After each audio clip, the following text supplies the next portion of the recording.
Alright, this is Mike Coppolino, a street comic. Gonna be doing a practice session number 27 of Jokes for Schizophrenics.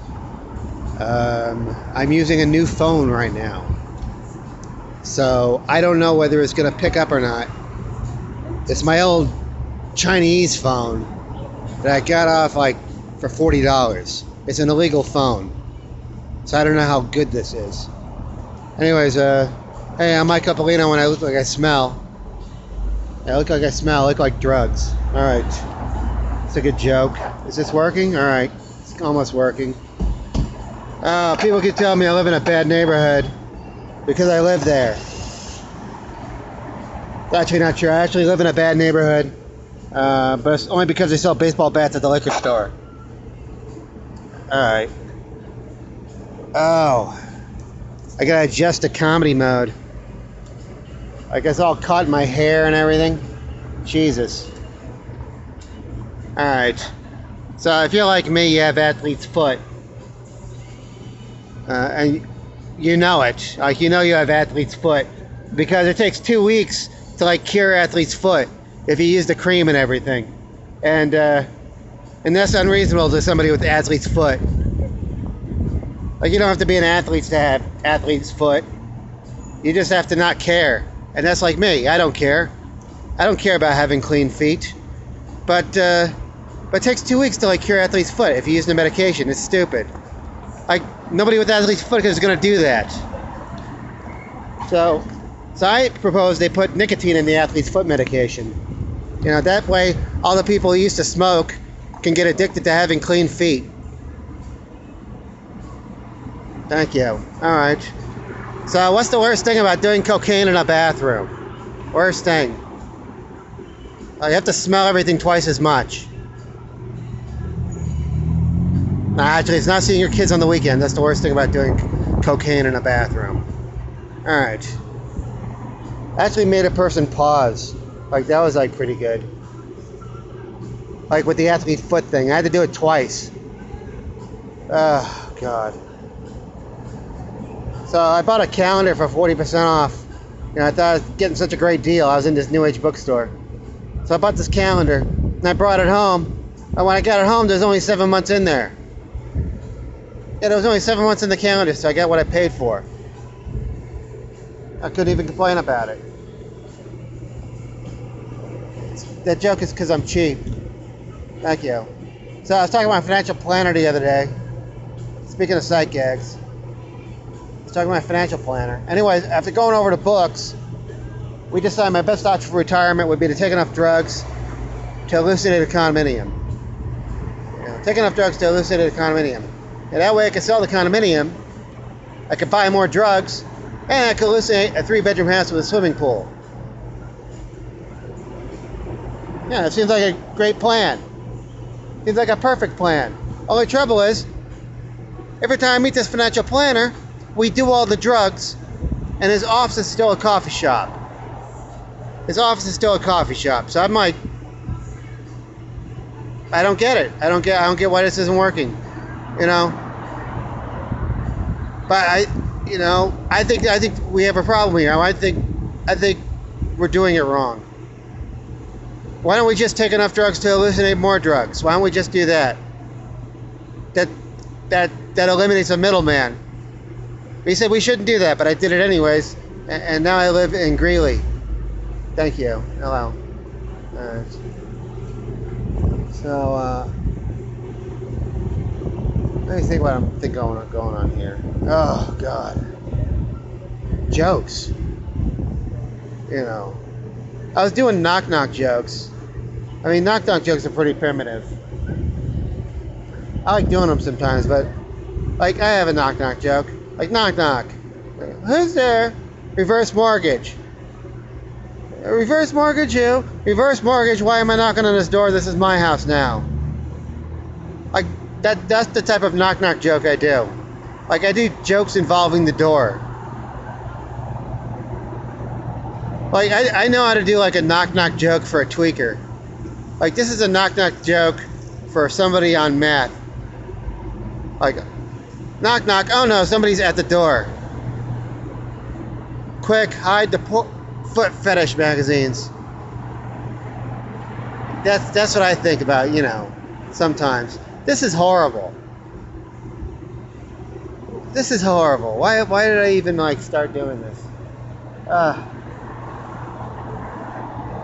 Not just for tweakers. I mean, tweakers, the trouble is I'm a street comic, and sometimes I get tweakers as an audience, and the trouble is, like,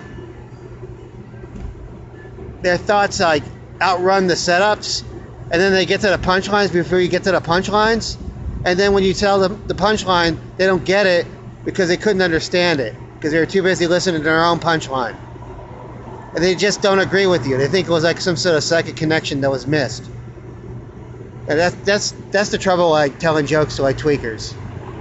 But I don't know if that's like that probably is an explanation of some sort. Oh man, I just can't stick to the script. That's my problem. I can't stick to the script. Oh man, but Christmas is coming up. So, I mean, the holidays are here. I don't know if I have any like holiday jokes. Like I have like a weird holiday joke. How do you get Marlon Brando to stuff a turkey? Like, that's a weird holiday joke. It's a Thanksgiving joke. How do you get Marlon Brando to stuff a turkey? Well, first, you grab a stick of butter. Secondly, what do? You give him $15 million. You give him $15 million. Next, you fly him to Borneo, and you film the island of Dr. Moreau. And that's how you stuff a turkey with Marlon Brando. That's how Marlon Brando stuffs a turkey, alright? It's a Thanksgiving joke. And then he fucks that turkey.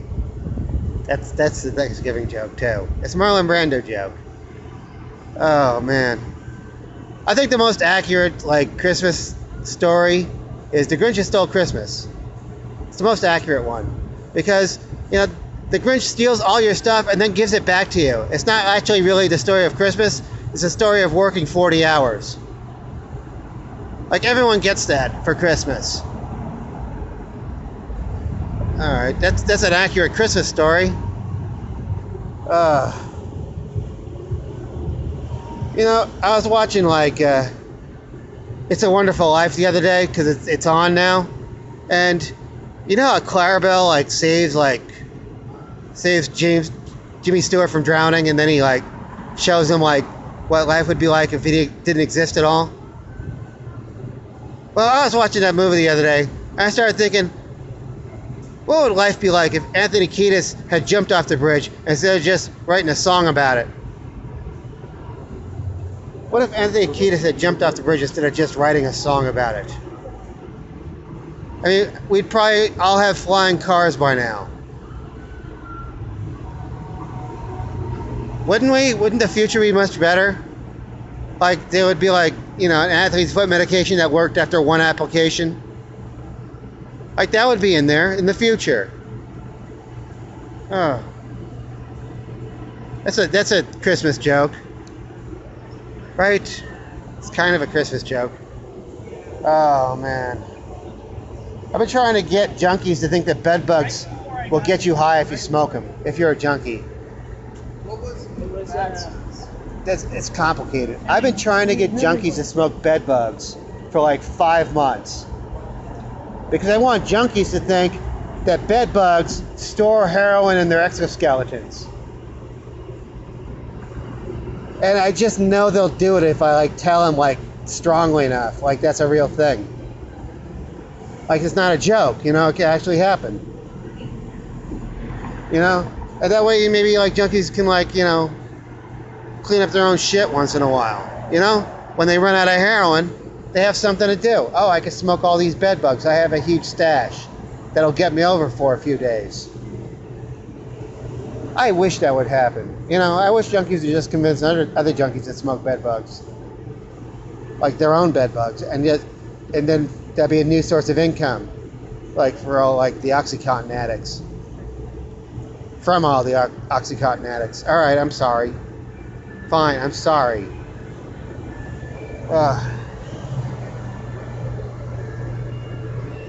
So I was in a bar the other day. It was my neighborhood bar, and I'm just sitting there, and it's my bar because they serve breakfast. And I was just eating breakfast and drinking, and they have like a roll-up window, and this guy saw me like through the roll-up window, and he got like super excited to see me, and I had no idea who he was.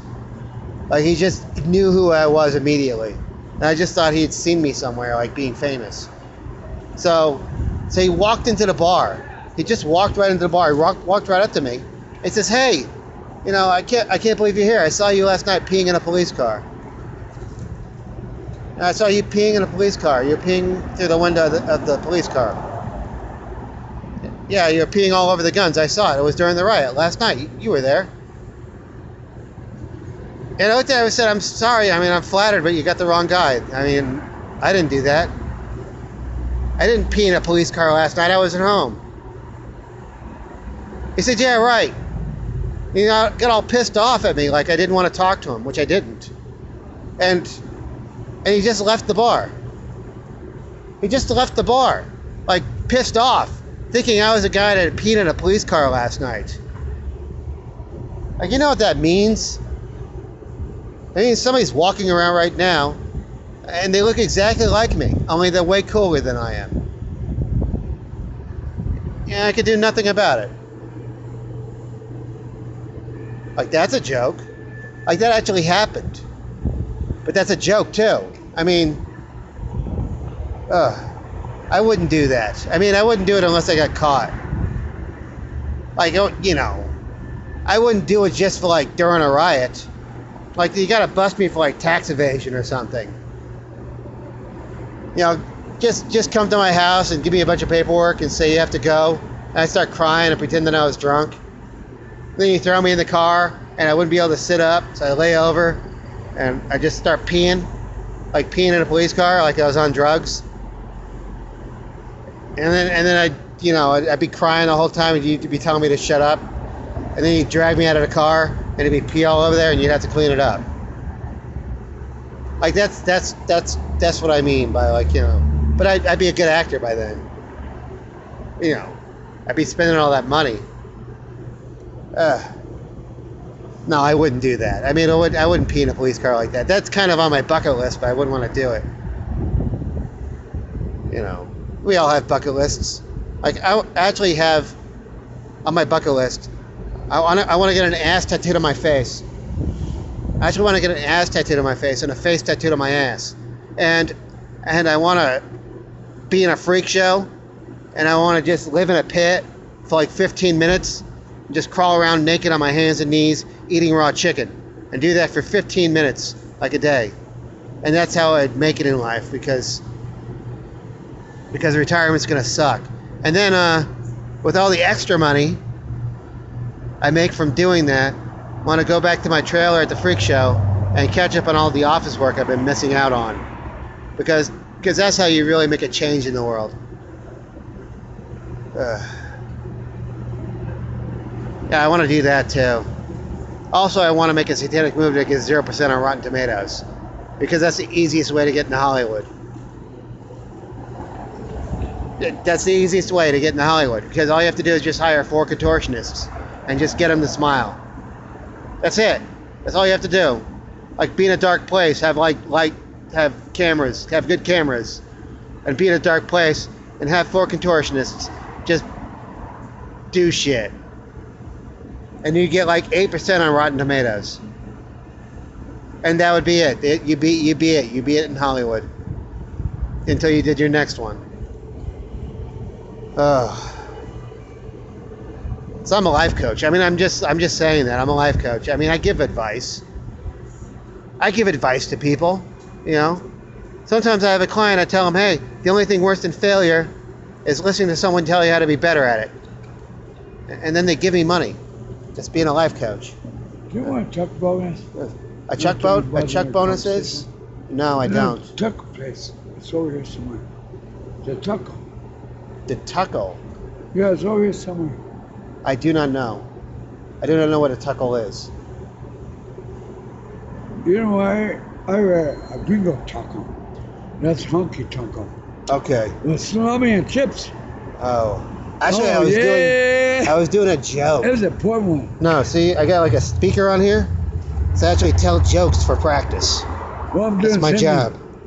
Huh? I do the same thing. You do the same thing? And I really did eat salami with chips. And it was good. All right. It's a poor man's. It wasn't really meaning to get that.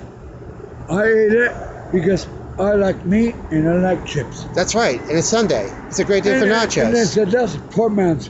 I said, no, it's not. It's crackhead. Crackhead? Crackhead. Crackhead dinner? Taco Bell. and a cheap white crackhead. Yes. I actually have a special skill about crack. I can actually make a crack pipe out of anything. That's my special skill. I don't do crack. I don't have to do it anymore. Now I can just make a crack pipe out of crack though. Yeah. That's what I can do. I don't have to do any of those tricks. I just hold it and light myself on fire. Ah, that's good. All right, good to see you, sir. Oh, what the hell? All right. That was an interruption. I played it pretty well. Did I? Did I not play it pretty well? All right. So they say everything comes in handy for the obsessive masturbator. Yeah, it's true. Last night I jerked off to complete privacy. I wore a tinfoil hat while I did it, you know, just to be sure, because, you know, Jesus is always watching. You know, and Jesus works for the government, apparently.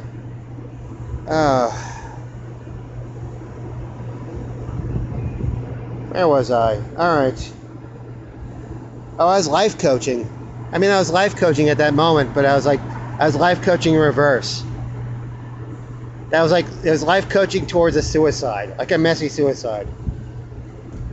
I can't imagine that guy lighting himself on fire. Like, he would never know he was putting himself out.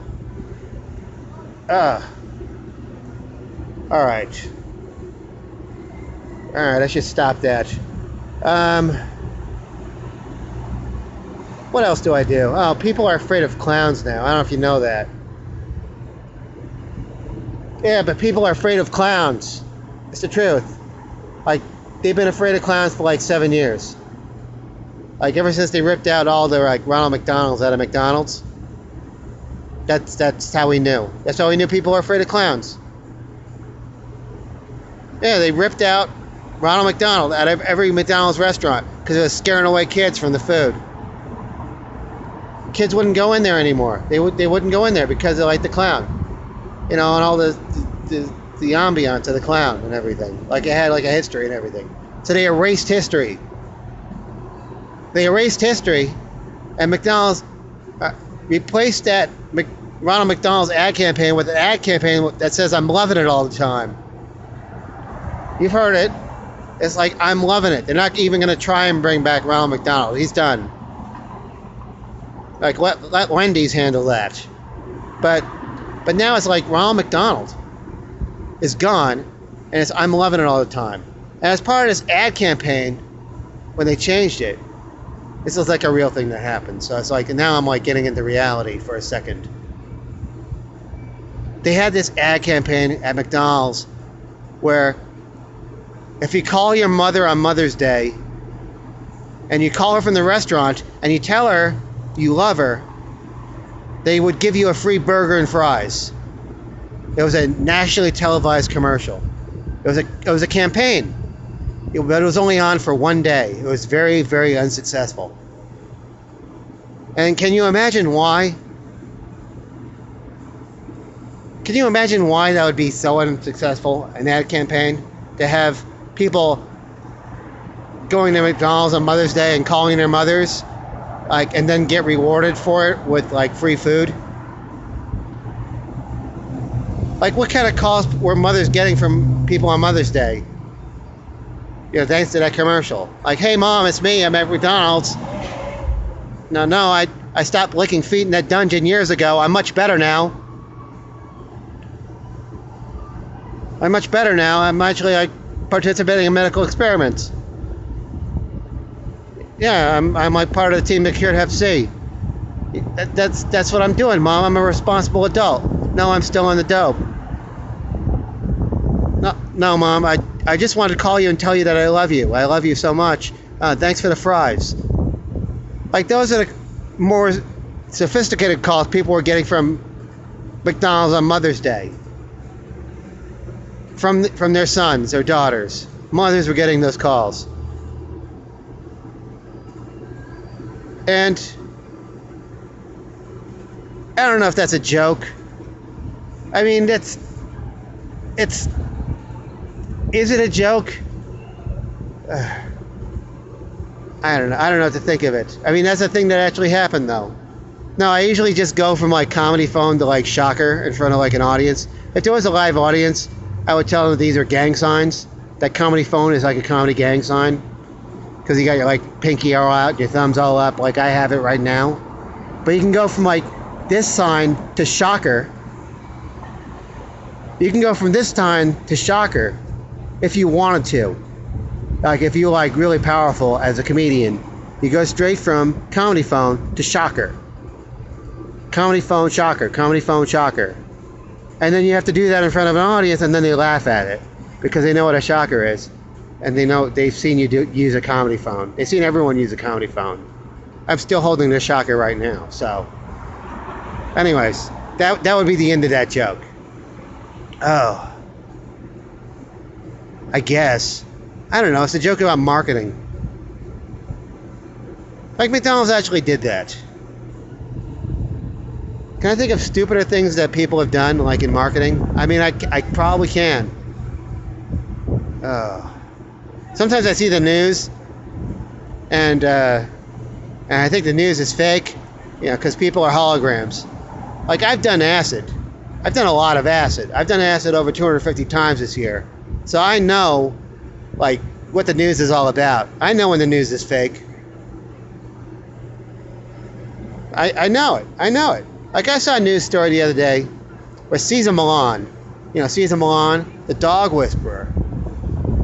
The dog whisperer was accused of mistreating dogs. Like, how is that a news story? Everyone assumed that.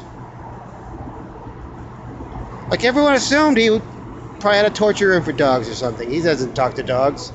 Like, dogs smell like fear. That's how they communicate.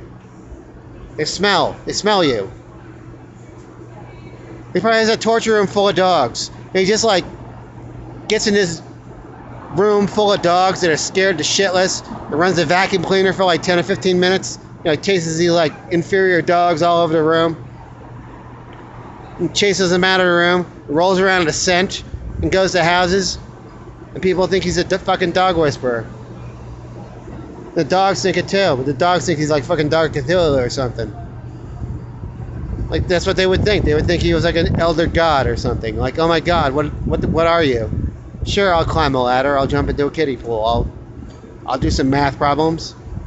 I'll do your accounting. I'll do way better than any dog.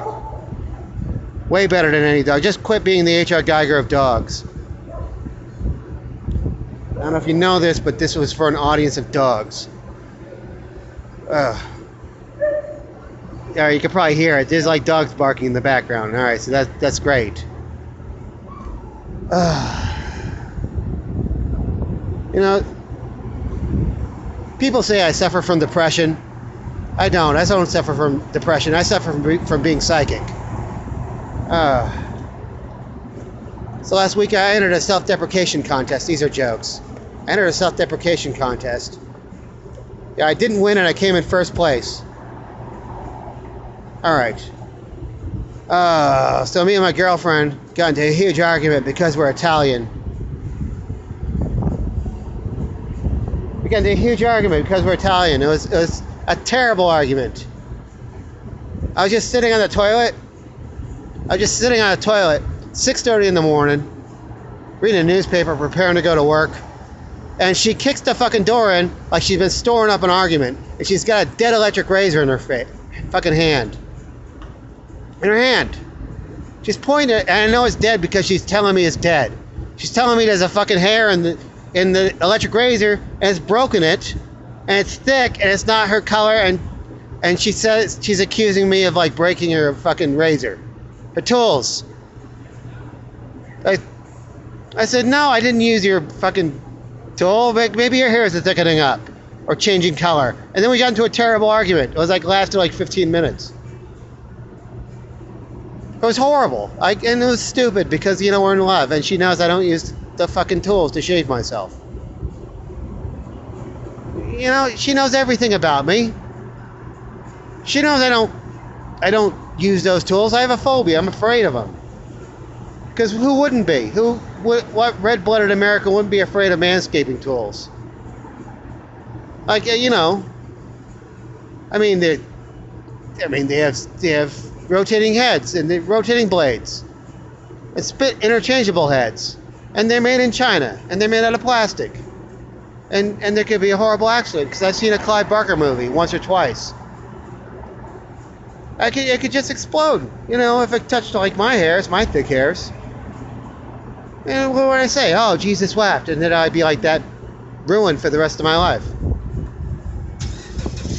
No, I don't use the fucking tools. However, I do manscape. I mean, but I manscape like a man. And she knows that. I manscape like a real man. You know, I use a lighter. I use a lighter to manscape, because that's what a real man does. You know, because it's a skill. It sounds like manscaping right now. It's a skill. You know, because it sounds like the real manscaping, not the manscaping I'm actually like talking about. Like the manscaping I'm talking about, you know, just sounds like singed hair, and you know that sound. And that's the best part of, like, you know, manscaping with a lighter. Because if you have to like shave your ass, like you have to shave your ass, you don't have to like prop up a mirror and like, you know, go back there with these tools that are like faulty or possibly faulty. You know, you don't have to do any of that. If you're using a lighter, you just have to listen. You just have to listen. That's the most important thing. What am I telling you? It sounds like singeing hair if you do it right. You know, it doesn't hurt at all if you do it right. Yeah, I don't manscape. Like, that's the joke. All right? Fine. Oh, jeez. I can't make all this shit up, right? I have a friend. And he came to my house, and he was complaining about his job, and he doesn't have a job. Like, my friend, like, his parents bought him a house, and all he does is masturbate in it. That's his whole job. That's it. That's all he does. And he sells like Baphomet sculptures to like death metal bands, like figurines for $100 a pop, and then they like rip him off. Like that's all that happens with this guy. Anyways, he came to my house and he's complaining about his job, and his job was to clip weed. He was a weed clipper. He had struck gold. He had struck gold. He was a weed clipper. He got paid to cut up marijuana for 3 days. He went to the mountains for 3 days and clipped marijuana. And he got paid $400 for that. And he got fed. And he got a place to stay in the mountains. And he had a big bag of weed, and I was smoking it with him. And he was complaining about this job. It was terrible. It was terrible because I had been on a ladder for like 8 hours, like all day. That was my job, and I wasn't complaining about it because I was too tired. And I said, "Why are you complaining about this? Why are you doing this? You're talking about the best job in the world. This is the best job in the world. Like if I had your job, I would just do that for like 3 days, and I would just spend 4 days in hotels. And I would have weed, and I would have food money, and that would be it. I would just do that. It's the best job in the world. Why are you complaining about that?" He said, "Well, they were hippies." That's what he said to me. They were hippies. He's complaining the whole time that they were hippies. But what he was really complaining about was that they made him wipe his ass with a cabbage. They made him wipe his ass with cabbages. That's what they were doing at this fucking, like, weed den. Like, apparently the guru at this fucking weed clipping factory was into, like, saving the planet. And he had developed this cabbage that had the texture and consistency of toilet paper. And he made everyone in the fucking place use it. And my friend didn't understand that because he's already fucked up. Like, he's way fucked up. He's like fucked up, like his parents had to buy him a house. That's how fucked up he is. And he was complaining about this fucking cabbage. I said, well, why? You've tolerated way more than this. Like, why would you complain about this? This is like, it's still the best job in the world. Like, I would wipe my ass with the cabbage. I mean, it'd probably be like cool or something. You know? I would do it. You know, I sure. Well, he says, well, you don't understand. And I said, you have to do better than that. He says, well, here, the thing is this. It has the texture and consistency of toilet paper because it's genetically modified. This toilet paper or this cabbage is genetically modified so that if you wipe your ass with it, you just throw it in the garden and it makes more cabbages. It's renewable toilet paper. It's been genetically modified specifically for that purpose. However, there are things that happen with genetic modification and manipulation. And sometimes these little fragments show up that are called prions. And prions are molecular in structure. And what these prions do is they crawl up your ass and infest your brain and give you encephalitis. And it gives you encephalitis. It's like mad cow disease. Only like viral, or like it's a prion. It's a prion that gets into you. And this prion eats your brain. And then you just crawl out into the street and you duck in front of like the garbage cans because you're attracted to the smell. And then Elon Musk's spider drones and robot tanks come by and pick you up and grind you into organic fertilizer. And that's what happens to all of us. That's how we all die. We die that way from prions that infest our asses through this like genetically modified toilet paper. Because we're all into saving the planet. But there was such a delayed reaction. And that's how we all die. I said, how do you know all of this? You're a fucking Def Leppard fan. How do you know any of this? He said, because I'm not actually your friend. I'm actually you from the future. I'm you from the future. I'm you, but I don't look like you, obviously. I look nothing like you. I don't even have your same patterns or like, you know, sound or anything.